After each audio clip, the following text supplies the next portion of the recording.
2 نفل پڑھا ہوئے گا تو اینج مسلح چکیا ہوئے گا, گڑی دی چابی تھلے پئی ہوئی ہوئے گی, وہ جا کے باہروں نے چک لی, انجی آئی ہوئے گی نا گڈی. یہ پہلے آندی ہیں سن, ہن نہیں اس طرح گڈیاں آندیاں. وہ جی اینج مسلح چکیا تو تھلے جناب سونے دی کانا, ٹھیک ہے. وہ پھر اس طرح کے نا جناب عجیب عجیب واقعات. وہ کہتے ہیں جی ایک بزرگ تھے,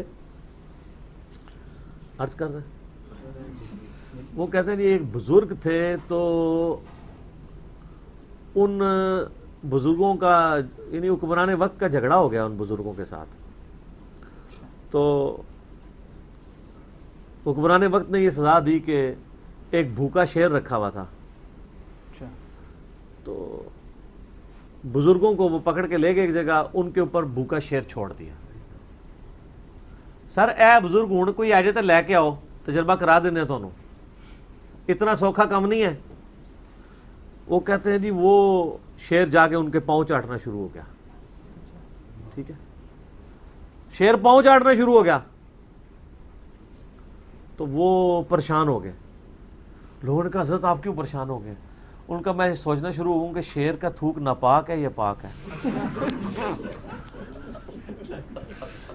لوگ یہ سوچ رہے سن کہ شیر نے چھاڑ کیوں دیتا.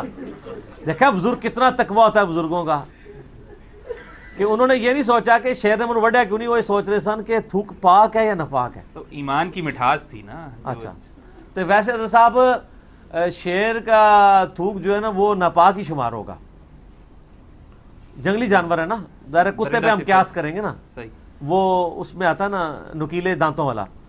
تو اب ہم صرف ایک معصومانہ سا سوال کرتے ہیں کہ جس اللہ نے آپ کو شیر کے کاٹنے سے بچایا تھا, اس نے آپ کے جسم کو پلید کیوں کروا دیا اس شیر کے تھوک سے؟ سوال ہے نا. شیر آگے کول بہ جانا انجن دم لانا شروع کر دینا, بس پھر ٹھیک سی. لہذا اے نا واقعہ نو تھوڑا چینج کرو. شیر نے بھی غلو پلید کر چھڑیا نا, گستاخی تو وہ بھی ہو گئی ہے. پلید کا بزرگ نو پلید کرتا انہیں, صحیح. تو اس لیے نام انہوں نے خود سے بھی بنا دیے ہوئے ہیں, ٹھیک ہے نا جی. وہ کہتے ہیں جی وہ جناب آپ جناب یا ممیتو اتنی دفعہ پڑھ کے سینے پہ پھونکے تو احتلام نہیں ہوتا. اے موت دینے والے, حالانکہ اس کا سینے سے کیا تعلق ہے؟ ایسے بھی سوچے نہیں, مسئلہ یہ ہے یہ نام کہاں سے بنا لیا ہے. موت تو واقعی اللہ تعالیٰ دیتا ہے, لیکن الممیت نام کہاں سے بنا لیا آپ نے؟ کس حدیث کے اندر الممیت نام آیا ہے؟ یہ دیکھنے والی چیز ہوگی. اصل میں ان کو نہیں پتہ لگا. وہ اصل میں نا جس بندے نے چشمہ لگایا ہو نا, وہ کہتے یار آج تو صبح کا جھاڑی ہے, تو چشمہ تو لا یار, قصور تیرا ہے, تمہیں تو جھاڑ نظر آنا ہے. اللہ دے بندے, تو چشمہ جڑا لایا ہے وہ جھاڑ نظر آ رہا ہے نا, ٹھیک ہے نا. وہ دوسرا طریقہ ہے کہ تمہیں اسی چشمے لے کے جا کے چوک چ کھلا دینے, 4 منٹ بعد تمہیں پتہ لگ جائے گا جھاڑا ہے کہ نہیں, جون جولائی دی گرمی بھی. تو یہ انہوں نے لگائے ہوئے چشمے لگا کے دیکھ رہے ہوتے ہیں. بس اس قسم کی باتیں چل رہی ہیں. کرو موجہ مارو.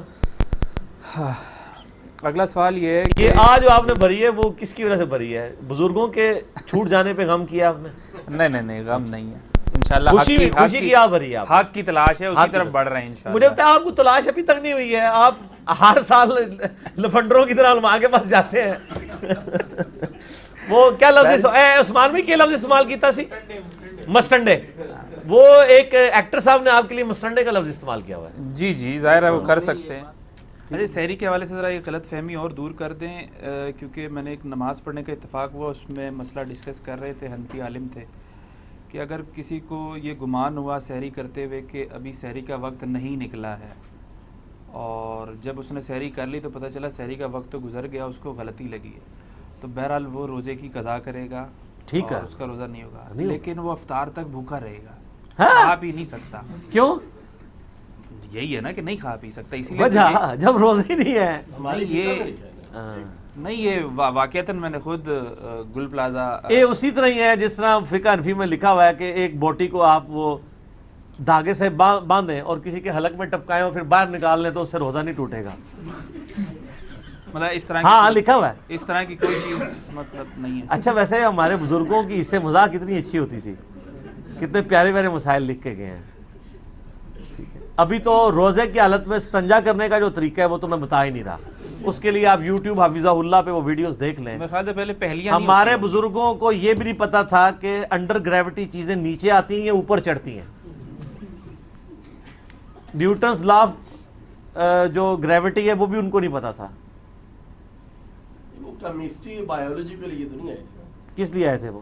اچھا تسی دس دو کس واسطے ایسا نہ میں دساں گا وہ کام بھی انہوں نے صحیح نہیں کیتا. تو ساتھیوں آپ لوگوں نے ویڈیو دیکھی, مجھے امید ہے, مجھے یقین ہے کہ آپ لوگوں کو بہت اچھی لگی ہوگی, جس طرح مجھے بہت مزہ آیا ہے ویڈیو دیکھ کے. ایکچولی مجھے سیریس میں ایسے لگتا تھا کہ اس طرح کا ٹاپک کوئی ہنسی مذاق کے لیے تو نہیں ہوتا, اس میں تو بڑی سیریس ہی باتیں ہوں گی. کیونکہ مجھے ایک دو دفعہ ریکویسٹ آئی کہ فنی ویڈیوز پہ بھی آپ ریئیکشن دیں انجینئر بھائی کی, لیکن آئی تھاٹ کہ فنی کیسے, مطلب ہاؤ اتنے سیریس ٹاپک پہ ہم لوگ بات کر رہے ہوتے ہیں اور ایک دم سے فنی یہ کیسے ہو سکتا ہے پاسبل. بٹ اب میں نے یہ دیکھی ہے آپ لوگوں کے ساتھ, اور جب یہ میرے سامنے آئی ہے تو seriously I can't control my laugh. مطلب میں اپنی ہنسی نہیں روک پا رہی کہ مذاق میں بھی اچھی خاصی دھلائی ہو رہی ہے اور بڑے ہائی ریٹ پہ ہو رہی ہے. اور آپ یہ دیکھیں کہ 70% لوگوں کی دکانیں, جو فیک لوگ تھے, جو فیک عالم بنے پھرتے تھے اور فیک جو باباز بنے پھرتے تھے, ان کی دکانیں تو بند ہو گئی ہیں. جو رہ گئے ہیں وہ لوگ ہیں جو ڈھیٹ ہیں, جو مانتے نہیں ہیں اس چیز کو. لیکن ساتھیوں ہمیں اس چیز سے فرق نہیں پڑنا چاہیے کوئی کیا کرتا ہے کوئی کیا نہیں کرتا. ہمیں صرف نیکی کا راستہ چننا چاہیے, ہمیں صرف اچھے کی طرف بڑھنا چاہیے, اور ہمیں پوری طرح سے تسلی کر لینی چاہیے کہ جس بات پر ہم عمل کرنے جا رہے ہیں وہ صحیح ہے یا وہ غلط ہے. اس سے یہ فائدہ ہوگا کہ ہمیں خود کو بھی اطمینان رہے گا کہ ہم نے کسی کی لگی لگائی باتوں میں آ کر کوئی غلط قدم نہیں اٹھا لیا. دوسرا ہمیں یہ بھی اس چیز کی بھی کہیں نہ کہیں شیورٹی ہوگی کہ اللہ پاک ہمارے گناہوں کو معاف فرما کے ہماری نیکیوں کو قبول کرنے والا ہے, اور وہ قبول کرے گا انشاءاللہ تعالی. ٹھیک ہے ساتھیوں, تو مجھے دیجیے گا اجازت. دعاؤں میں یاد رکھیے گا, اپنا بہت سارا خیال رکھنا ہے. پھر ملیں گے انشاءاللہ. اللہ حافظ.